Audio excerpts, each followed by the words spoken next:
ഏറ്റവും കൂടുതൽ കേൾക്കുന്ന പാട്ടുകള് ജാനകിയമ്മയുടെ അങ്ങനെ ആ ഒരു കാലഘട്ടമാണോ അല്ലെ എല്ലാ പാട്ടുകളും? എല്ലാം കേൾക്കും. അതായത് ഓരോ കാലത്ത് ഓരോ അസുഖം എന്ന് പറയില്ല നമ്മള് എന്ന പോലെയാ.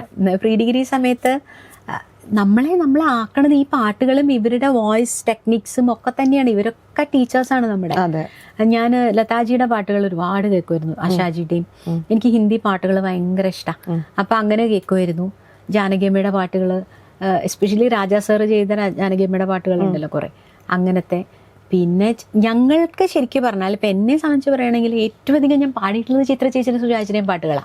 കാരണം ഞാനൊക്കെ ഈ പ്രോഗ്രാംസ് ഒക്കെ ചെയ്യണേ ഞങ്ങളുടെ ആ യങ് ഏജിൽ ഇവരാണല്ലോ ഏറ്റവും അധികം പാട്ടുകൾ പാടുന്നത്. പിന്നെ ഈ പറഞ്ഞ പോലെ പ്രോഗ്രാംസ് ചെയ്യുമ്പോൾ എല്ലാവരും പറഞ്ഞിട്ടാണ് നമ്മൾ ഈ പഴയ പാട്ടുകൾ പഠിക്കണം.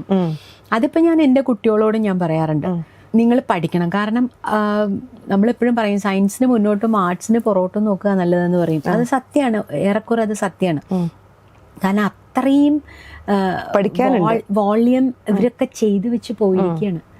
നമ്മളൊരു പാട്ട് മര്യാദയ്ക്കൊന്ന് ഒരു 80% അവർ ചെയ്ത്, 80 വേണ്ട 70, അഹങ്കാരവും 80 എന്നൊക്കെ പറഞ്ഞു 70% നമ്മൾ നീതി പുലർത്തി പാടണം വെച്ചാൽ തന്നെ അതിന് എത്ര എഫേർട്ട് വേണമെന്നറിയൂ.